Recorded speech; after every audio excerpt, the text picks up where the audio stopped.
लिए आप सभी को जय हिंद। मेरे इस प्यारे यूट्यूब चैनल पे स्वागत है। तो आप लगातार देख रहे हैं कि स्टडी विथ नित्यम से जीके जीएस का सीरीज मिल रहा है जो सभी परीक्षाओं को नस्तानाबूद करने के लिए बहुत ज़्यादा ज़रूरी है। तो चलिए देर ना करते हुए 10 इम्पोर्टेंट जीके जीएस का सीरीज का शुरुआत करते हैं। तो चलिए सबसे पहला सवाल कहता है कि वियना सम्मेलन कब हुआ था।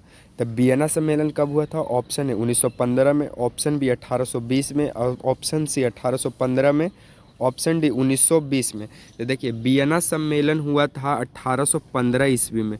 वियना कहाँ है? तो ये था ऑस्ट्रिया की राजधानी जो यूरोप में पड़ता। ऑस्ट्रिया ऑस्ट्रेलिया नहीं, ऑस्ट्रिया जो यूरोप महाद्वीप में पड़ता है। तो ऑस्ट्रिया की राजधानी वियना था और वियना में 1815 ईस्वी में सम्मेलन हुआ था और इसकी अध्यक्षता मेटरनिक ने किया था। ऑस्ट्रिया का चांसलर मेटरनिक के द्वारा 1815 में वियना सम्मेलन हुआ था। चलिए ऑप्शन नंबर इसका आंसर सी होगा। चलिए सेकंड नंबर क्वेश्चन की ओर आगे बढ़ते हैं। सेकंड नंबर क्वेश्चन कहता है कि किस देश को यूरोप का मरीज कहा जाता है। ऑप्शन है फ्रांस को, ऑप्शन बी जर्मनी को, ऑप्शन सी इटली को, ऑप्शन डी तुर्की को। तो देखिए ऐसा कहा जाता था कि यूरोप छिकता है तो तुर्की को सर्दी और जुखाम होता है। तो किस देश का यूरोप का मरीज कहा जाता है? तो तुर्की को। किस देश का यूरोप का मरीज कहा जाता है? तो तुर्की को। ऐसा माना जाता था कि यूरोप में राष्ट्रवाद, इसका कहने का मतलब ये है कि यूरोप छिकता है तो तुर्की को सर्दी और जुखाम होता है। इसका कहने का मतलब ये है कि यूरोप में राष्ट्रवाद की भावना उत्पन्न होता था तो ये भयंकर रूप ले लेता था तुर्की में। मतलब कि यूरोप में उठता था लहर और तुर्की में इसका पूरा राष्ट्रवाद की भावना का पूरा विकास होने लगता था। तो इसीलिए कहा जाता है कि यूरोप छिकता है तो तुर्की को सर्दी और जुखाम होता है। तो इसीलिए कहा गया है कि यूरोप का मरीज कौन है? तो तुर्की। Option number D. चलिए थर्ड नंबर क्वेश्चन की ओर आगे बढ़ते हैं। थर्ड नंबर क्वेश्चन कहता है कि जर्मनी का एकीकरण कब पूरा हुआ था। ऑप्शन है 1849 ईस्वी में, ऑप्शन बी 1890 ईस्वी में, ऑप्शन सी 1870 ईस्वी में, ऑप्शन डी 1871 ईस्वी में। तो जर्मनी का जो एकीकरण है वो 1871 ईस्वी में हुआ था और 1870 ईस्वी में सेडॉन का युद्ध हुआ था। सेडॉन का युद्ध हुआ था 1870 में, जिसमें फ्रांस जो है बुरी तरह हार गया था और 1871 में जाके एकीकरण हुआ था। चलिए फोर्थ नंबर क्वेश्चन की ओर आगे बढ़ते हैं। फोर्थ नंबर क्वेश्चन कहता है कि एक्ट ऑफ यूनियन किस वर्ष पारित हुआ था। ऑप्शन है 1699 ईस्वी में, ऑप्शन बी 1757 ईस्वी में, ऑप्शन सी 1707 में, ऑप्शन डी 1815 ईस्वी में। तो देखिए एक्ट ऑफ यूनियन जो है 1707 ईस्वी में पारित हुआ था। एक्ट ऑफ यूनियन कब पारित हुआ? 1707 में। चलिए फिफ्थ नंबर क्वेश्चन की ओर आगे बढ़ते हैं। फिफ्थ नंबर क्वेश्चन कहता है कि नई आर्थिक नीति यानी नई आर्थिक नीति एनईपी का जन्मदाता कौन था। ऑप्शन है Karl Marx, option B Stalin, option C Lenin, option D Trotsky. तो नई आर्थिक नीति का जो जन्मदाता है वो है लेनिन। लेनिन ने नई आर्थिक नीति कब लागू किया था? तो 1921 में। लेनिन की मृत्यु कब हुआ? 1924 में। ट्राटस्की जो है लाल सेना का गठन किया था। कार्ल मार्क्स का जन्म कब हुआ? तब 5 मई 1818 को जर्मनी में हुआ था। और कार्ल मार्क्स की एक पुस्तक है जिसका नाम है दास कैपिटल। तो पूछेगा दास कैपिटल किसकी बुक है? Karl Marx. कार्ल मार्क्स का जन्म 5 मई 1818 में।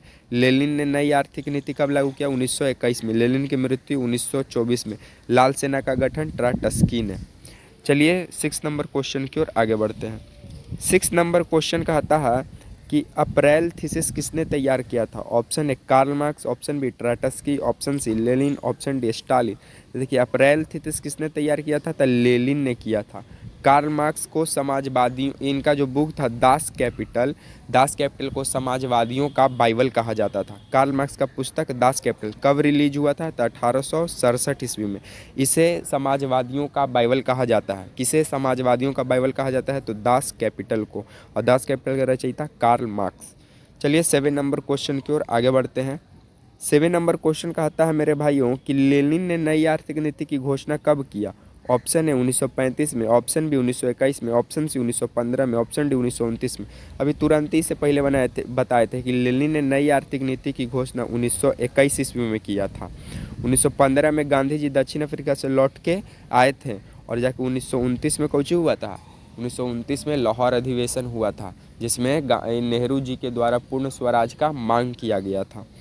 चलिए 8 नंबर क्वेश्चन की ओर आगे बढ़ते हैं। 8 नंबर क्वेश्चन कहता है कि लाल सेना का गठन किसने किया था? Option A Karl Marx, option B Trotsky, option C Kerensky, option D Stalin. तो लाल सेना का गठन ट्राटस्की ने किया था। और भारत में पूछेगा कि भारत में लाल कुर्ती का गठन किसने किया? भारत में लाल कुर्ती का गठन, तो भारत में लाल कुर्ती का गठन किया गया भारत में लाल कुर्ती का गठन करने वाले व्यक्ति थे सीमांत गांधी। सीमांत गांधी को ही क्या कहा जाता है? खान अब्दुल गफ्फार खान। और ये पहले विदेशी ऐसे व्यक्ति रहे जिन्हें पहली मतलब कि भारत के द्वारा भारत रत्न दिया गया था, और ये पहले विदेशी व्यक्ति हुआ करते थे। और ये जो है जब इंडिया और भारत का मतलब कि भारत और पाकिस्तान का पार्टीशन हुआ, तब ये उधर पाकिस्तान की ओर चले गए थे, क्योंकि उनका जन्म उसी साइड हुआ, मतलब कि पाकिस्तान में ही हुआ था, इसीलिए। तो चलिए 9 नंबर क्वेश्चन की ओर आगे बढ़ते हैं। 9 नंबर क्वेश्चन कहता है कि भारत में अंग्रेजी शिक्षा की शुरुआत किसने किया था? भारत में अंग्रेजी शिक्षा का शुरुआत किसने किया था? ऑप्शन ए मैकाले ने, ऑप्शन बी कर्जन ने, ऑप्शन सी डलहौजी ने, ऑप्शन डी कॉर्नवालिस ने। तो भारत में अंग्रेजी शिक्षा की शुरुआत करने वाले व्यक्ति कौन थे? मैकाले। कर्जन क्या किया था? तो कर्जन ने 1905 में बंगाल विभाजन कर दिया और 1911 में रद्द हो गया था। डलहौजी को रेल का जन्मदाता कहा जाता है, क्योंकि डलहौजी के द्वारा 1853 ईस्वी में भारत में रेल हुआ आया करता था और मुंबई से थाने के बीच चला था। कॉर्नवालिस को कहा जाता है बंगाल में स्थायी बंदोबस्त का जन्मदाता। तो पूछेगा स्थायी बंदोबस्त का जन्मदाता कौन है? तो कॉर्नवालिस। चलिए इस सीरीज का लास्ट क्वेश्चन 10 नंबर की ओर हम लोग आगे बढ़ते हैं। 10 नंबर क्वेश्चन का आता है मेरे भाइयों एवं बहनों कि सती प्रथा पर प्रतिबंध किसने लगाया था? Option A Lord Dalhousie, option B Lord Mountbatten, option C Lord William Bentinck, option D Lord Curzon. तो सती प्रथा पर प्रतिबंध राजा राम मोहन रॉय के द्वारा 1829 ईस्वी में राजा राम मोहन रॉय के द्वारा कहने पर लॉर्ड विलियम बेंटिक के द्वारा सती प्रथा पर प्रतिबंध लगाया गया था। लॉर्ड डलहौजी का रेल का जन्मदाता लॉर्ड कर्जन को क्या कहा जाता है? ये आप कमेंट बॉक्स में कमेंट कीजिएगा। इसी तरह आपको लगातार इस मेरे प्यारे यूट्यूब चैनल से जीके जीएस का सीरीज मिलते रहेगा, जो सभी परीक्षा के लिए वीवीआई क्वेश्चन माना जाता है। तो मिलेंगे नेक्स्ट वीडियो में, तब तक के लिए जय हिंद।